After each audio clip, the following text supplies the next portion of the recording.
우리가 지난 시간에 이제 경륜이라는 단어를 가지고 나눠봤습니다. 경륜이라는 말은 광명에 있는 그 경륜 경기장을 말하는 게 아니라, 경륜은 뭐죠? 하나님이 우리 개인 한 사람 한 사람을 향한 목적이 있다는 겁니다.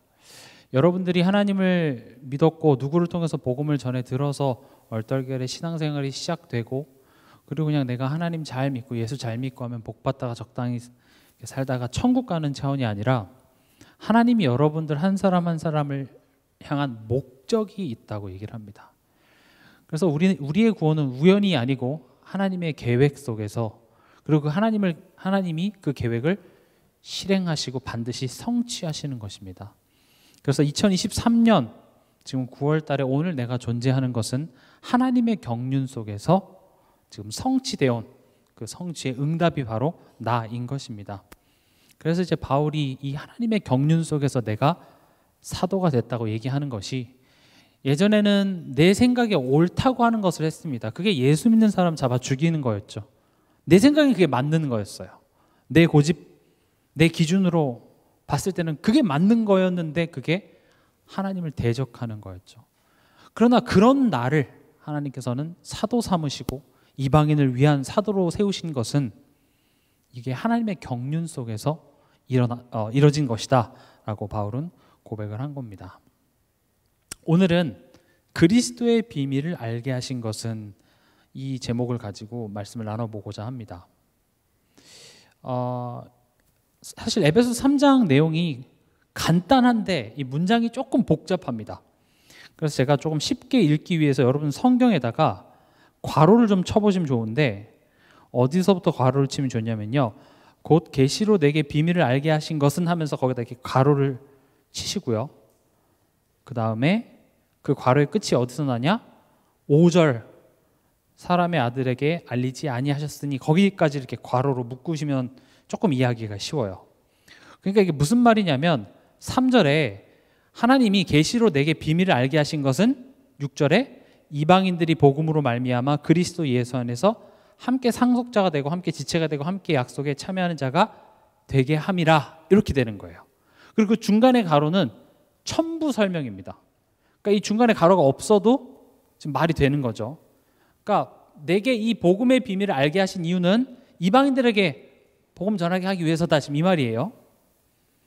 그럼 이제 이 가로의 내용이 결국 뭘 얘기를 하고 있냐 보면, 내가 그리스도의 비밀을 깨달은 것은 성령으로 하나님께서 내게 알게 하셨다, 이제 이 내용을 가운데 얘기하고 있습니다. 그러니까 오늘 전체적으로 얘기할 내용이 뭐냐 하면, 하나님이 내게 계시로 그리스도의 비밀을 알게 하셨다. 어떻게 알게 하셨냐? 계시와 성령으로 알게 하셨고, 왜 알게 하셨냐? 이방인들과 함께 상속자, 지체, 약속에 참여하는 자가 되게 하시기 위해서 알게 하셨다. 오늘 이 얘기할 겁니다. 첫 번째로요, 그리스도의 비밀입니다. 우리가 그리스도, 복음, 비밀 이런 이야기는 많이 들어봤지만, 이게 왜 비밀일까요? 왜 비밀이죠? 감춰져 있기 때문에 그렇습니다. 하나님이 숨겨둔 것이 아니라, 여기서 말하는 감춰져 있다, 비밀이라는 말은 인간의 힘과 지능으로는 절대 알 수 없기 때문에 비밀이라고 부르는 겁니다. 우린 되게 자연스럽죠. 내가 예수가 믿고 내가 죄인이었다는 사실을 내가 믿고, 근데 그게 믿는 게 믿으려고 그러니까 내가 믿는다고 해서 믿어지는 것이 아니라, 이게 하나님께서 우리에게 알게 하셨기 때문에 믿어지는 것입니다. 알 수도 없을 뿐더러 안다 해도 믿을 수도 없는 것이죠. 그래서 이것이 비밀인 것입니다. 여기서 보면 3절에 곧 계시로 내게 비밀을 알게 하신 것은 이라고 되어 있습니다. 알게 하심. 내가 안 것 같지만 하나님이 알게 해주셨다는 겁니다. 알게 해주셔야 알 수 있는데, 그 알게 해주셨다는 것을 우리는 뭐라고 부르냐면 계시라고 부릅니다. 그 계시에는 일반 계시가 있습니다. 일반 계시는 뭐죠?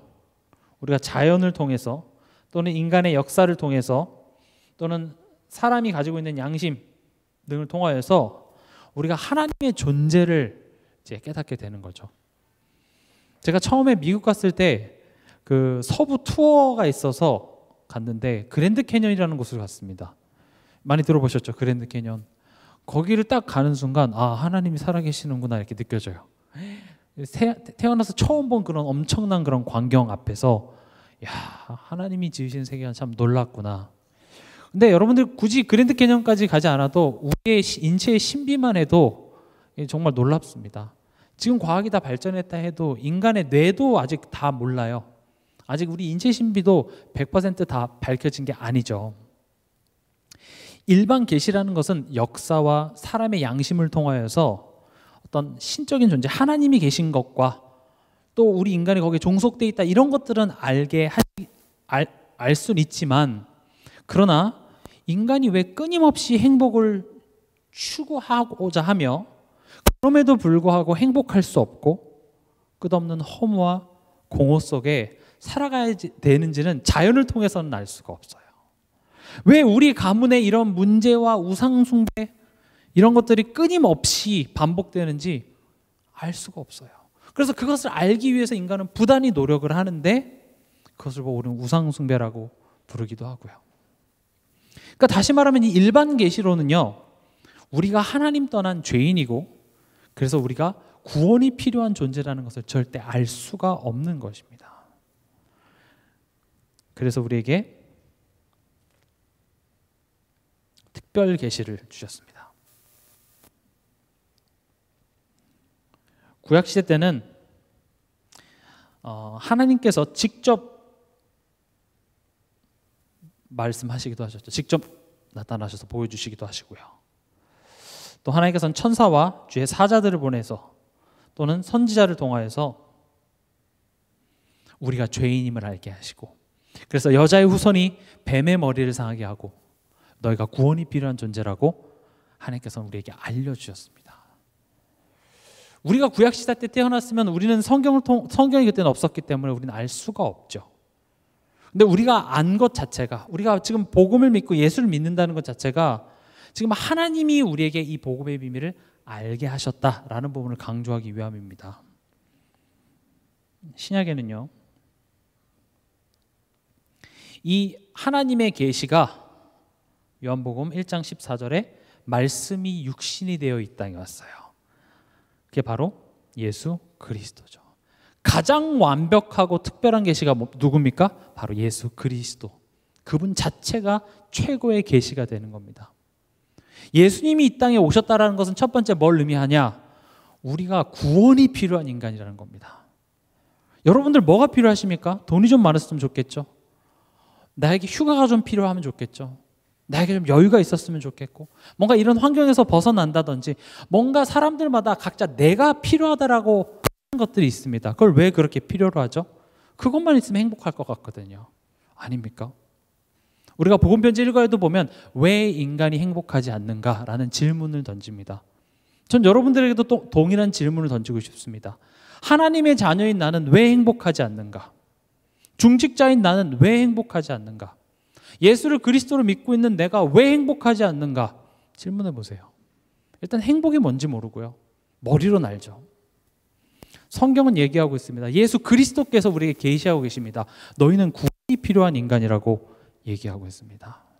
우리가 하나님의 법적으로 자녀가 됐지만 예수 그리스도로 말미암아 아버지께로 나아감 없이, 그 하나님을 의지함 없으면 우리 인간은 행복할 수가 없습니다.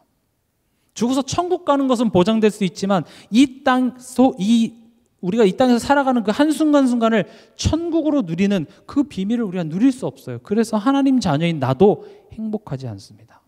물론 불신자들이 행복함이 없다와 신자가 행복함이 없다가 같은 레벨일 수는 없겠으나, 우리가 엄청난 그 행복의 그 은혜의 풍성함을 가지고 있음에도 불구하고 그것을 누리지 못하기 때문에 행복하지 않다고 느끼는 겁니다. 예수 그리스도께서 무엇을 계시하고 계십니까? 우리에게 구원이 필요하다라는 것을 말하고 있습니다. 그 구원은 이 세상 그 어떤 것에서도 찾을 수 없고 하나님만이 우리에게 구원의 길을 열어주실 수 있다는 것을 계시하는 겁니다. 또 예수 그리스도가 무엇을 계시하고 있죠? 결국 그 구원은 죽음의 문제, 사대는 문제를 해결해서 하나님과의 관계를 회복하지 않고서는 그 구원은 이루어질 수가 없는 겁니다. 지금 이 식상한, 많이 들어서 이 식상한 이야기가 과연 여러분들 삶 속에 얼마만큼 나의 것으로 믿어지십니까? 머리로는 알죠. 불신자들한테, 시달리는 사람들한테 이거 전해줄 수는 있죠. 그러나 지금 내 삶 속에 여러분들은 무엇이 필요하다고 생각하십니까? 뭐가 필요하죠? 머리로는 알지만 실제적으로 난 이게 필요하다고 인정이 참 되지 않습니다. 그래서 하나님께서는 이것이 보존되고 전파되기 위해서 기록하게 하셨습니다. 그게 바로 성경입니다. 계시로 우리로 하여금 복음의 비밀을 알게 하셨습니다. 신약 시대에는 그 예수 그리스도가 그 계시 자체이며 그것을 성경으로 기록하게 하셔서 우리에게 전달하신 것입니다. 한 번 알게 하셔서 끝나는 것이 아니라 우리 삶 속에 그것을 계속 알게 하시기 위해서 우리에게 성경을 기록하게 하셨죠. 지금 우리가 가로로 친 부분 있죠. 내가 먼저 간단히 기록함과 같으니 그것을 읽으면 내가 그리스도의 비밀을 깨달은 것을 너희가 알 수 있으리라. 여기서 먼저 간단히 기록한 것은 에베소서 1장 2장을 얘기합니다. 에베소서 1장 2절을 통하여서 이 계시로 바울에게 알려주신 비밀을 간단히 적었대요. 너무 중요하죠. 우리가 잘 아는 에베소서 2장 1절에서 5절. 성경 에베소서 2장 1절은 뭐라고 얘기합니까? 허물과 죄로 죽었던 너희를 살리셨도답니다. 전 이거보다 명쾌한 복음 설명은 없다고 생각합니다. 우리 인간을 뭐라고 지금 표현하고 있냐? 허물과 죄로 죽었던 너희예요. 왜 우리 가문은 이런 문제가 계속됩니까? 왜 내 인생에 만족이 없습니까? 허물과 죄로 죽었던 너희. 여기 안에 답이 다 들어가 있습니다. 그런 우리를 살리신 것입니다. 이 한 문장이 저도 태어날 때부터 모태신앙으로 자랐기 때문에 수도 없이 들었던 성경 구절이지만 이 내용을 읽으면 읽을수록 엄청난 감사와 은혜가 제 마음속에 넘쳐나는 것을 요즘 들어서 더 많이 느낍니다. 허물과 죄로 죽었던 너희구나. 이것은 하나님의 은혜로 우리에게 알게 하신 거예요. 그래, 인간이 하나님 따라서 죽어서 그렇지 그런 거 말고요. 정말 허물과 죄로 죽었던 너희. 그런 우리가 세상의 방법을 따라 살아갈 수밖에 없습니다. 그 말은 세상 규칙 어기고 살라는 말이 아니라 결국 이 세상 모든 시스템들은 하나님 떠나 우리 인간이 주인 되어서 우리가 주인 되어서 세상을 살아가려고 하니 얼마나 두렵습니까? 죽음에 대한 그 두려움이 우리를 엄습해 옵니다. 그게 문명의 발전, 문화의 발전으로 이어지는 것이죠. 그때는 먹고 살아서 굶어 죽을까 봐 두려워 열심히 일했고 추위로부터 또 외부 세력의 어떤 침입으로부터 내가 그 두려움에 안심을 얻기 위해서 우리 문명은 그렇게 발전해 왔습니다. 그게 이 세상의 방법이에요. 그걸 거스르라는 말이 아니라 그것을 난 따라서 열심히 산다고 살았는데 성경은 뭐라고 우리에게 계시해 주고 있습니까? 공중 권세 잡은 자를 따랐고입니다. 내가 무슨 사단을 숭배하지 않았어요. 그렇죠?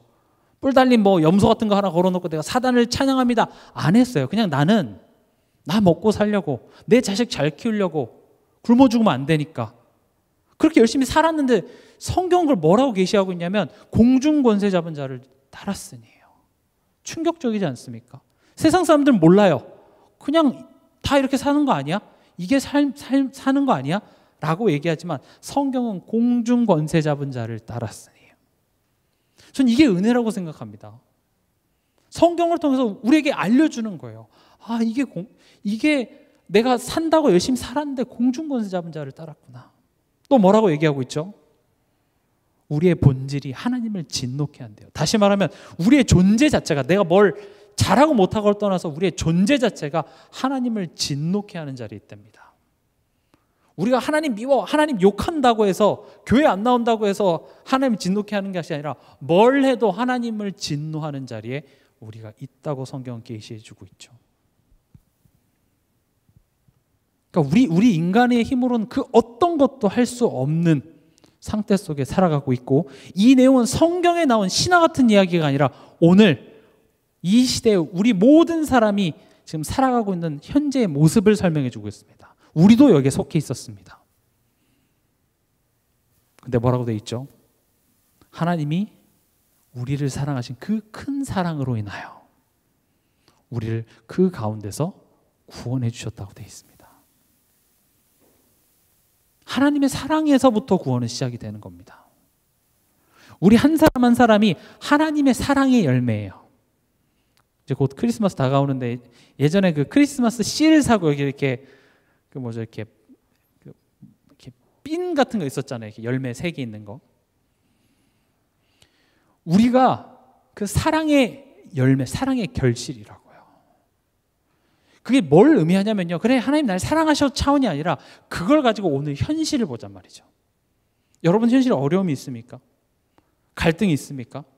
우리가 하나님의 사랑의 열매예요. 하나님이 알려주시지 않았으면 알 수도 없었을 뿐더러 하나님이 믿게 하지 않았으면 우린 믿을 수도 없었고, 하나님의 사랑으로부터 우리 모든 사람이 시작됐고 오늘 내가 지금 살아있고 존재하고 있는 거예요.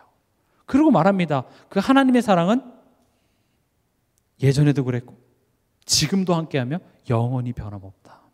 그 사랑 안에서 그 어떤 것도 끊을 수가 없다고 말합니다. 그래서 우린 그 은혜를 알면 알수록 그 은혜 안에서 우린 감사할 수밖에 없는 것입니다. 그리고 이 하나님이 우리를 사랑하신 것은 내가 1900 몇 년도에 예수를 어디 가서 믿었더니 시작된 것이 아니라 에베소 1장 4절에서 5절에 보면 곧 창세전에 그리스도 안에서 우리를 택하사 우리로 사랑 안에서 그 앞에 거룩하고 흠이 없게 하시려고 그 기쁘신 뜻대로 우리를 예정하사 그리스도로 말미암아 자기의 아들들이 되게 하셨으니. 창세전에 나를 택했대요. 이걸 보고 은혜라고 합니다.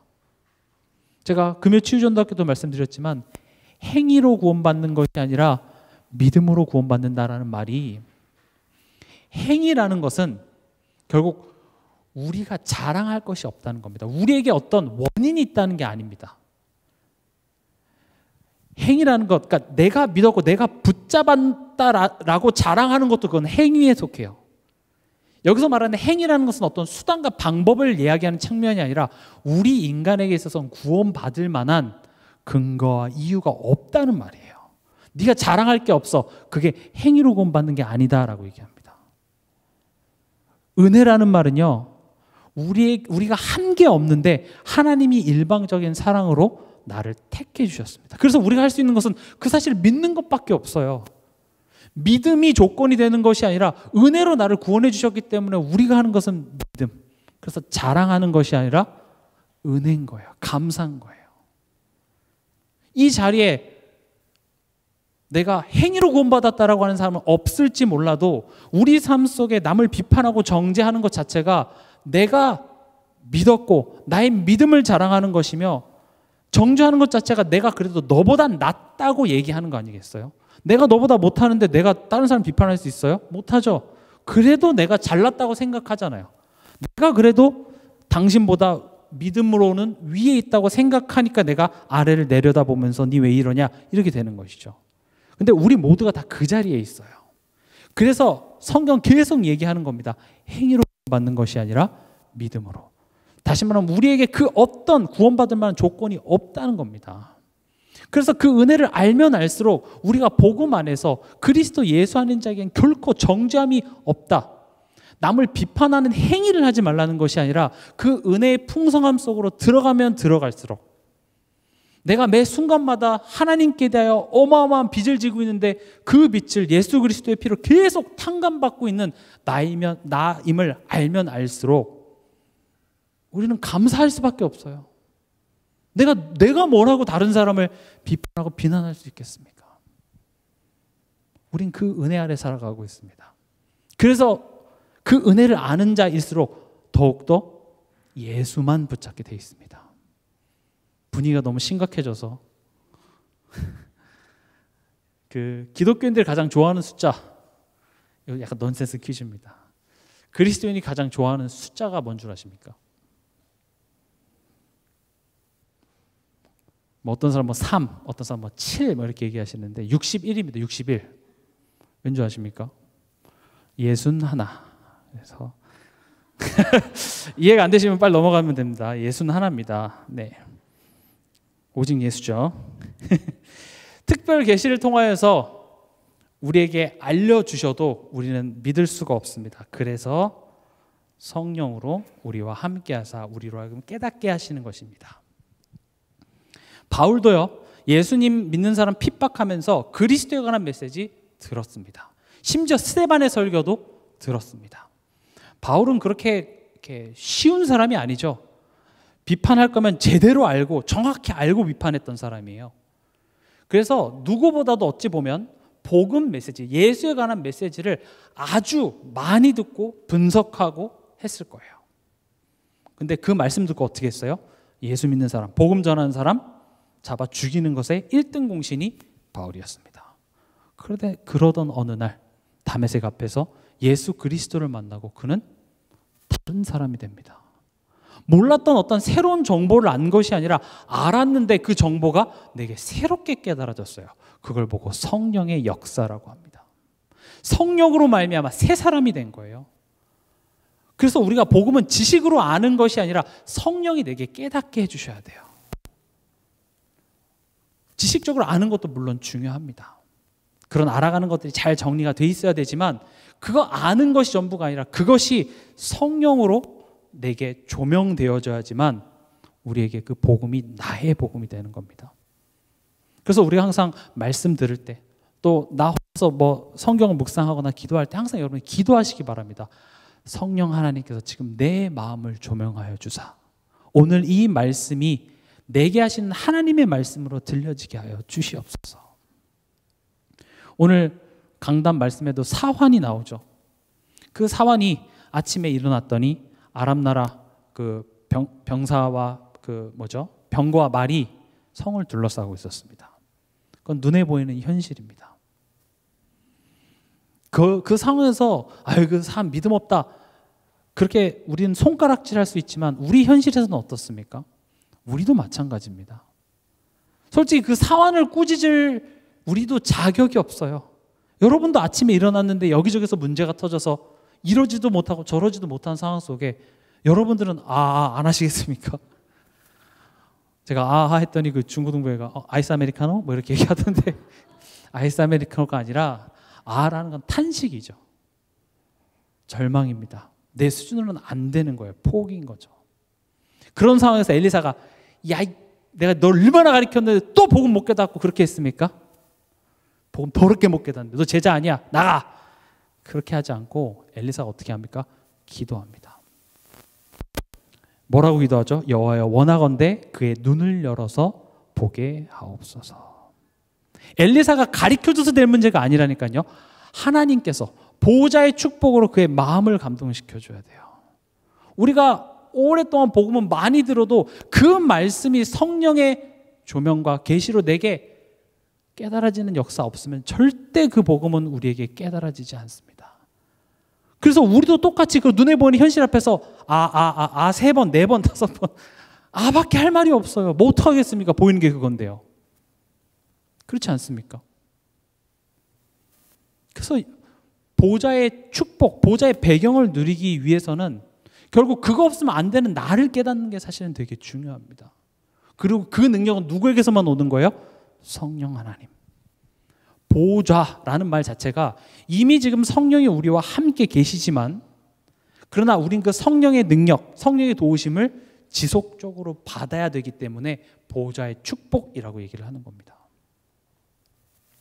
그래서 자칫 예수 그리스도께서 십자가에서 다 끝냈다는 말이 이제 더 이상 우리가 성령의 도우심, 성령에 의지할 필요 없다는 내용으로 결론이 나면 안 되는 겁니다. 이미 우리는 그리스도께서 우리의 영원한 시간표 속에서 우리의 운명을 바꾸시고 우리의 신분을 하나님의 자녀로 바꾸었기 때문에 우리의 인생은 승리가 보장되어져 있는 인생인 겁니다. 우리 인생은 그냥 포기만 하면 이기는 신앙생활이에요. 그래서 제가 이번 주에 현장에서 이렇게 예화를 들었어요. 엄청나게 훌륭한 코치가 있습니다. 그 코치는 무조건 금메달을 따게 해줄 수 있는 코치예요. 그래서 그 코치가 이제 어떤 한 선수를 딱 불러다가 내가 너 금메달 따게 해줄게. 그래서 그 한 선수를 위해서 1년짜리 스케줄을 딱 만들고 내가 만든 이 훈련, 1년짜리 훈련 스케줄을 너가 따라가기만 하면 너 무조건 금메달이야. 그럼 그 선수는 뭐만 하면 돼요? 그 스케줄 속에 따라가기만 하면 돼요. 물론 금메달을 따주는 스케줄이기 때문에 힘듭니다. 어렵죠? 매일매일이 한계고 도전인 것 같아요. 근데 사단이 하는 일은 뭐냐? 포기하게 만듭니다. 사단은 우리에게서 그 승리를 뺏어갈 수는 없지만 우리로 하여금 그 여정 가운데 포기하게 만들어요. 물론 그 선수가 아침에 일어나서 오늘 가기 싫다. 너무 힘든데. 그런 힘들고 갈등하는 마음은 있을 수 있으나 훌륭한 선수는 결국 어떻게 해요? 힘들지만 그래도 그냥 이렇게 툴툴 털고 자리 일어나서 가는 거예요. 오늘 너무 힘들 것 같으면 그 코치한테 오늘 내가 좀 몸이 안 좋으니까 좀 쉽게 하면 안 되겠습니까? 그럼 코치가 거기서 그래 좀 조율을 해줄 수 있는데 사단이 하는 일은 그만둬야겠다. 나랑 안 맞는 것 같다. 또는 이 코치가 정말 이게 맞을까? 그 코치의 실력을 이제 의심하죠. 맞나? 근데 그 코치는 반드시 금메달 따주게 할 수 있는 실력이 있어요. 이대로만 따라만 오기만 하면 난 널 반드시 우승시킬 수 있어. 근데 그 코치에 대한 확신이 없는 것이죠. 사단이 우리 삶 속에 하는 일은 그런 식으로 우리로 하면 죄를 짓게 합니다. 어떤 죄요? 그 코치에 대한 불신입니다. 그래서 우리로 하여금 포기하게 해요. 여러분, 우리가 힘이 없으면 하나님께 힘을 달라고 하는 게 정상인데 못하겠다고 해요. 오히려 힘을 주실 그 하나님으로부터 멀어지는 것을 선택해요. 그게 우리가 두는 가장 악수 중에 악수예요. 사단이 우리로 하여금 그런 죄를 짓게 합니다. 그래서 우리가 영적 싸움을 한다 했을 때 결국 영적 싸움은 사단이 그 하는 일에 대하여서 우리가 싸우는 건데 그럼 사단이 무슨 일을 하냐는 거죠. 우리가 사단이 하는 일을 나를 힘들게 하고 나를 이렇게 감정적으로 흔드는 거를 사단이 하는 일이라고 생각하는데 물론 그렇게도 합니다만은 우리를 힘들게 하시는 건 하나님도 고난이라는 걸 사용하시기 때문에 무조건적으로 날 힘들게 하는 모든 것을 사단의 일이라고 보면 우리가 실수할 때가 많습니다. 사단이 하는 일은 우리로 하여금 하나님을 오해하게 합니다. 나로 하여금 결국 내가 지금 어디에 서 있냐를 보면 알 수 있어요. 하나님은 우리로 하여금 문제와 고난을 통하여서 하나님 앞에 서게 만들고요. 더욱더 하나님을 의지하게 만드는 게 하나님의 일이고 사단은 결국 내 편을 드는 것 같지만 그 달콤한 말에 내가 예배 자리에 없어요. 내가 기도할 수 없어요. 내가 삶이 너무 바빠서 결국 세상의 소리에 귀 기울이게 하는 것이 내 마음은 편할지 몰라도 그건 사단이 하는 일인 것입니다.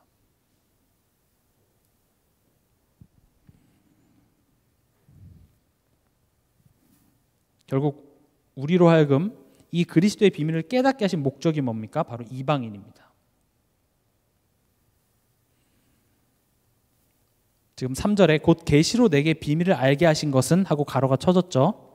그래서 제가 지금 1번에 설명한 게 그 가로의 내용입니다.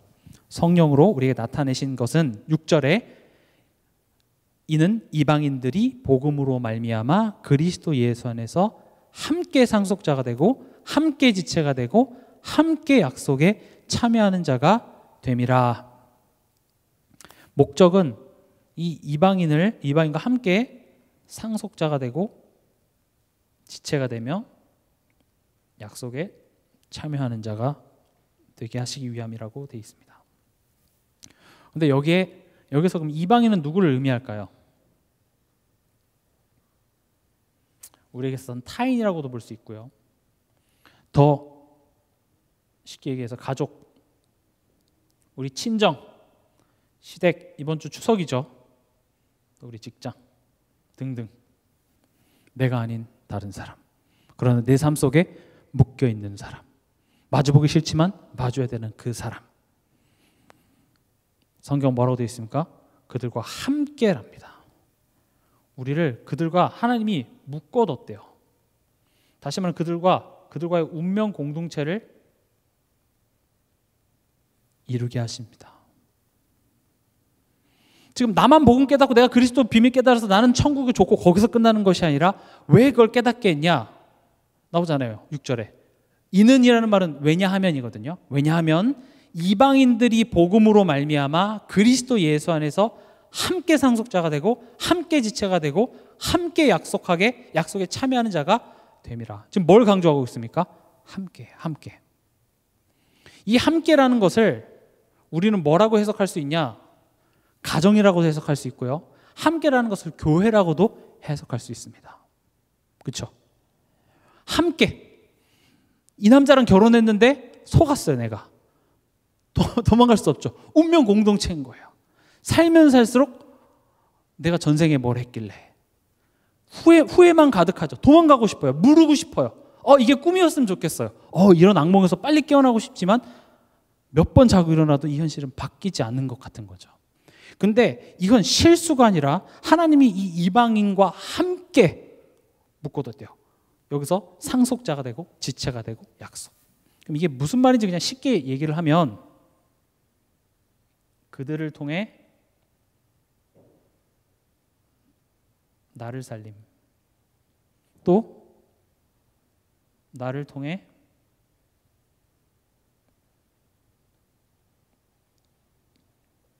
그들을 살린다는 겁니다.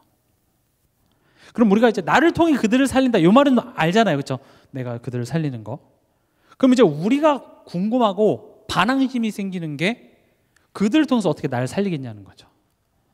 우리 남편이 나보다 믿음이 좀 좋고 좀 내가 존경할 만한 그런 남편이라면 그를 통해서 나를 살리시겠구나 알겠는데, 그러지 못한 경우, 혹은 내 자녀를 통해서 나를 어떻게 살려요? 내가 죽겠는데, 오히려 더 시험에 들겠는데. 근데 하나님께서는 그 이방인을 통하여서 지금 바울도 함께, 하나님께서는 상속자로 함께 지체로 만들어 가겠대요. 그럼 어떻게 살리신다는 말인가요? 저는 이 내용들 여러분들이 특별히 이번 주가 이제 추석이기 때문에 많이 좀 묵상해 보셨으면 좋겠습니다. 복음이라는 것이 나 혼자 복음 받아서 나는 복음 받았고 너는 복음 없고, 나는 천국 가고 너넨 지옥의 땔감이고, 그래서 너넨 망할 수밖에 없고, 그래서 나는 복음 있고, 그게 복음의 진짜 내용이 아닙니다. 복음을 알게 하신 것은 나로 하여금 이 이방인들에게 이 복음, 이따 뒤에도 말씀드리겠지만 측량할 수 없는 그리스도의 이 은혜, 이 비밀을 전달하게 하기 위함이라는 겁니다. 근데 그것을 일방적으로 전달하는 차원이 아니라 그것과 함께 묶어서 나를 살리고, 또 내가 살아나는 그 열매로 상대방이 살아나는 이 역사를 일으키시겠다는 거죠. 그럼 어떻게 나를 살리시는가? 어떤 나입니까? 로마서 7장 21절 25절에 보면 마음으로는 하나님의 법을, 그러나 육신으로는 죄의 법을 따르는 우리의 모습입니다. 우리 오늘 강단에서도 사환 엘리사의 제자였어요. 그럼 영적 사실 모를까요? 알아요. 알겠죠, 그렇죠? 적어도 엘리사의 사환이면 엘리야 때 하나님이 어떤 일을 하셨는지 정도는 스토리는 듣고 있었겠죠.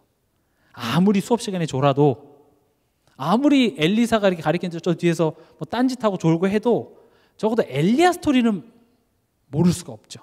그렇죠? 엘리야가 워낙 또 유명하기도 했고. 그럼 분명히 영적 사실과 우리의 수준보다 하나님 더 크게 일하시고 하나님의 능력 이런 거 알지만 막상 내 현실에서 우리의 수준은 어떻습니까? 우리의 수준은 아예요. 좌절, 낙심, 원망.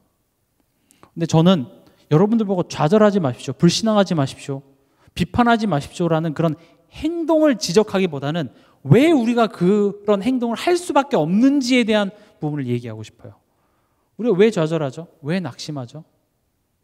왜 남을 원망하게 되죠? 결국 그 본질은 하나님에 대한 불신이에요. 지금 이 상황에서 하나님이 할 수 있는 건 없는 거죠. 지금 우린 죽은 거예요. 하나님은 하늘에 계시고 지금 아람 나라 군대는 우리를 둘러싸고 있고 우리는 할 수 있는 건 없고, 그러니 난 죽었고 내가 지금 왜 여기 있고, 그리고 이제 지금까지 살아왔던 나의 인생이 주마등처럼 지나가죠. 그때 그럴 걸 하면서 결국 우리가 불신앙하고 원망하는 그런 걸 떠나서 하나님께 대하여서 우린, 전 그걸 죄라고 자꾸 표현하거든요. 죄를 짓고 있습니다. 결국 성경이 우리에게 예수를 주신 것은 그리스도로 말미암아 하나님과 화목하라고 하는 거예요. 하나님과 화목한다는 것은 하나님 좋아요, 기쁠 때 좋고 슬플 때 하나님 실수하셨는데요 라고 말하는 게 화목이 아니라, 하나님과 화목이라는 것은 하나님의 의에 대해서 의심하지 않는 자리까지 가는 거죠. 그게 믿음의 성장입니다. 근데 하나님께서는, 그럼 우리가 또 이런 질문도 할 수 있죠. 그럼 왜 이러시냐는 거죠. 아람 나라 군대 처리해 주면 되잖아요. 사환 시험 들지 않게 하나님이 알아서 없애주면 좋겠는데 왜 어려움 허락하냐는 거죠. 저번 주에도 왜 굳이 과부한테 가서 그런 무리한 요구를 하게 하고, 심지어 내가 믿음의 도전까지 했는데, 그럼 자녀가 뭐 잘 되는 것까지는 바라지 않아도 죽으면 안 되잖아요. 이건 좀 말이 이상하잖아요. 그러니까 그 사르밧 과부가 어떤 반응을 보입니까? 아니, 왜 나한테 와가지고 내가 과거 했던 나의 죄를 기억나게 하시고, 또 왜 우리 가정에 찾아와서 왜 내 아들 죽게 하십니까? 두 가지 반응이에요. 하나는 뭐예요? 자책입니다. 내가 분명 과거에 그거 해가지고 내가 지금 이렇게 벌 받는가 보다. 또 하나는 뭡니까? 하나님이 지금 죽이려고 왔어요? 아니에요. 살리려고 왔어요. 하나님에 대한 오해죠. 상대방에 대한 원망이에요. 엘리야 하도 많은 집 중에 부잣집도 많은데 왜 우리 집에 와서 내 아들 죽게 만들었는가? 그것밖에 없어요. 근데 그게 사르밧 과부의 모습이 아니라 우리의 모습이라고요. 사실은 이 어려움, 문제, 고난이 하는 일이 그 앞에서 나의 날 것이 드러나요. 아까 제가 지금 말씀드린 로마서 7장 21절 25절. 하나님의 자녀가 됐지만 여전히 죄밖에 지을 수 없는 연약한 나인 겁니다. 하나님의 성삼위 하나님의 도우심 없으면 나는 아무것도 아닌 내 모습이 드러나요. 그 앞에서 성령 하나님께서는 적극적으로 그 성삼위 하나님을 의지하도록 하는 것이고요. 사단의 한 일은 뭐예요? 그 앞에서 포기하는 거죠. 나는 할 수 없어. 그리고 그렇게 원망하고 도망가고 회피하고. 사실 이게 축복입니다. 문제 앞에서 나의 날 것이 드러나는 것. 이렇게 죄밖에 짓지 못하는 나구나. 이렇게 죄 짓게 하는 사단에게 너무 쉽게 속는 나구나 라는 것을 깨닫는 것을 저는 축복이라고 생각합니다. 거기서부터 시작이 돼요. 보좌의 축복, 보좌의 배경을 누리기 위해서는 그 필요성부터 먼저 느껴져야 돼요. 아무리 여러분들이 오직 예수, 오직 예수 그 주문을 많이 외운다고 해서 뭐가 되는 게 아니라, 정말 오직 예수 아니면 안 되는 나에 대한 필요성이 아주 절실히 느껴져야 그 오직 예수가 내게 답이 되는 겁니다. 그게 문제와 위기가 하는 일이에요. 그래서 8절에 보면 바울이 뭐라고 얘기합니까? 모든 성도 중에 지극히 작은 자보다 더 작은 나. 이건 겸손이 아닙니다. 정말 복음을 삶 속에서 깨달으면 깨달을수록 이런 고백이 나와요. 모든 성도 중에 지극히 작은 자보다 더 작은 나. 저도 그래서 새벽기도 때 이 벌레 같은 날 위에가 막 와닿아요. 이 벌레 같아. 요즘 뭐 벌레를 많이 키우기도 하더라고요. 전 벌레 별로 안 좋아하거든요. 벌레는 어떻게 해야 돼요? 밟아 죽여야죠. 너무 큰 건 죽이면 이렇게 터질 느낌이 안 좋아서 잘 잡아서 이렇게 변기통에 넣고 물 내리는데 가끔씩 역류해서 올라오더라고요. 바퀴벌레 같은 거는 이렇게 수영해서 올라오죠. 벌레라는 것 자체가 여러분 귀여운 게 아니죠. 없어져야 돼요. 우리가 복음 안에 있으면서 뭐가 은혜냐? 모든 성도 중에 지극히 작은 자보다 더 작은 나라고 깨달아지는 게 응답의 시작인 줄 믿습니다. 그렇게 깨달아줘야 돼요. 그렇구나. 내가 어마어마한 빚을 졌는데 내가 그 빚을 탕감받은 한 사람이구나. 내가 그럴 만한 자격이 없는데 내가 이걸 다 깨달은 것 마냥 내가 그 위에서 난 다 깨달았고 너는 잘못했고 잘했고 너는 지옥의 대감이고 했던 내가 너무 어리석은 거예요. 그때는 내가 그게 맞는 줄 알았죠. 그때는 내가 그게 하나님 앞에 잘한다고 생각했어요. 내가 그때는 옳다고 생각했어요. 근데 열매가 웬걸요? 다 사람을 죽이는 일, 비판하고 정죄하는 일. 결국 나도 거기에서 못 얻고 지쳐있는 모습인 거죠. 그러나 진짜 이 은혜가 깨달아지기 시작한다면 거기서 여러분들이 결단하고 일어나십시오가 아니라 나를 도와주시옵소서가 됩니다. 60일을 외치게 돼 있어요. 뭐예요? 예수 나나. 오직 예수. 예수 그리스도만이 내 삶의 힘이십니다. 근데 우리 여기까지도 와요. 아, 그래. 하나님의 능력 아니면 안 됩니다. 내가 더욱더 그리스도를 의지합니다. 근데 이걸 또 말로만 해요. 또 잘 배워가지고 기도하면서. 그래서 이건 말로만 하는 게 아닙니다. 우리 삶 속에 그의 나라와 그의 의를 구하는 나의 시간, 나의 에너지. 여러분들이 무엇을 가장 많이 의지하느냐는 여러분들이 어디에 가장 많은 시간을 쓰고 어디에 가장 많은 에너지를 쓰느냐와 거의 비례합니다. 뭐 하는데 여러분 가장 시간 많이 쓰시죠? 뭐 하는데 나의 에너지를 가장 많이 소비하십니까? 그게 내가 의지하는 겁니다.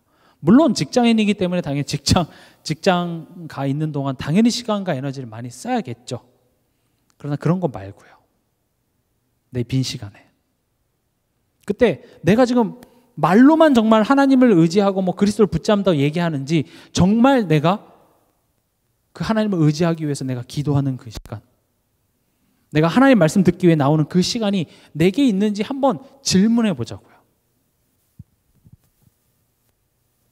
결국 하나님께서는요, 그들을 통해서 나를 살립니다. 어떻게 해요? 지극히 작은 나, 하나님이 도우심 없으면 안 되는 나임을 깨닫게 하는 게 첫 번째 하시는 일이에요.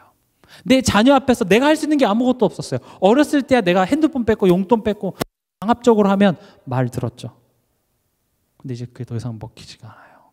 내 남편에 대해서 신혼 초 이럴 때는 뭐 하면 말 듣지만 이제 더 이상 내 힘으로 될 수 있는 게 아무것도 없어요. 그럼 하나님께서 그걸 통해서 일을 하시는데 거기에서 그래서 나는 더 의지합니다가 돼야 되는데 사단은 어떻게 해요? 포기. 그만. 이건 안 되는가 보다 하고 다른 것에 시간과 에너지를 더 쓰게 하는 것입니다. 그러나 하나님께서는 그들을 통하여서 우리로 하여금 더욱더 그리스도를 붙잡게 하는 것입니다. 그것을 통해서 내게 임한 은혜가 얼마나 풍성한 것인지, 얼마나 큰 것인지를 깨닫게 하는 것이죠. 마지막으로 그들을 살리는 방법입니다. 8절에 같이 읽어보겠습니다. 모든 성도 중에 지극히 작은 자보다 더 작은 나에게 이 은혜를 주신 것은 측량할 수 없는 그리스도의 풍성함을 이방인에게 전하게 하시고. 여러분들에겐 그리스도의 풍성함이 측량할 수 없을 만큼 있으십니까? 측량할 수 없는 그리스도의 풍성함. 이게 복음이다 라고 얘기할 수 없을 정도로 너무 큰 거예요. 측량이라는 게 자로 잴 수도 없고 이렇게 너무 커서 감히 이게 얼마만큼이다 얘기할 수 없는 게 측량할 수 없는 그리스도의 풍성함이랍니다. 지금 이 글을 쓰는 바울은 어디에 있습니까? 감옥에 갇혀 있습니다. 우리보다 훨씬 불편하고 훨씬 핍박 많이 받고 우리보다 예수 그리스도 하나님을 위해서 더 많이 헌신했는데 돌아오는 보상은 우리보다 더 최악인 상황 속에서 바울은 뭐라고 얘기하고 있어요? 측량할 수 없는 그리스도의 풍성함이랍니다. 바울과 함께했던 성령과 바울이 받았던 은혜와 우리가 받은 은혜가 다르지가 않습니다. 오히려 우리가 더 축복을 받았음에도 불구하고 바울은 내가 조금 알았는데 그 조금이 측량할 수 없는 그리스도의 풍성함이라고 지금 표현하고 있습니다. 그걸 이방인에게 전하게 하시기 위해서 이 복음의 비밀을 내게 깨닫게 하시다라는 거죠. 그럼 우리가 뭘 생각해야 되냐? 우리 삶 속에 지금 하나님의 우리를 향한 관심은 뭐냐? 측량할 수 없는 그리스도의 풍성함을 우리에게 먼저 회복하시길 원한다는 겁니다. 말씀을 맺겠습니다. 이번 주 추석이죠. 뭐 일도 많이 하셔야 되는 분도 계시고 또 놀 수도 있는 분도 계시는데 이방인, 다른 게 이방인이 아닙니다. 나의 친정, 나의 시댁, 만나기 싫은 그 사람들, 그들에게 측량할 수 없는 그리스도의 풍성함을 전하는 추석 되게 하여 주시옵소서. 그렇게 하기 위해서 나에게 먼저 그리스도의 비밀을 깨닫게 하여 주시옵소서. 이번 주 강단 말씀처럼 눈앞에 보이는 현실 앞에서 내가 그걸 눈을 이렇게 똑바로 뜨고 여기서 내가 그리스도의 계획을 봐야지 하고 안 보입니다. 거기서 하나님의 뜻은 뭐예요? 그래서 나는 하나님을 의지합니다. 나의 눈을 띄워주시옵소서.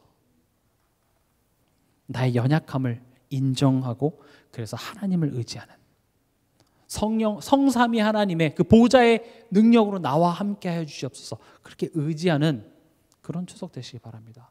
그 가운데서 하나님이 내게 먼저 측량할 수 없는 그리스도의 풍성함을 회복하실 줄 믿습니다. 그 안에서 내 주변 사람들이 그걸 보는 거예요. 이번 추석은 그 그리스도의 풍성함으로 행복한 추석 되시길 주의 이름으로 축원합니다.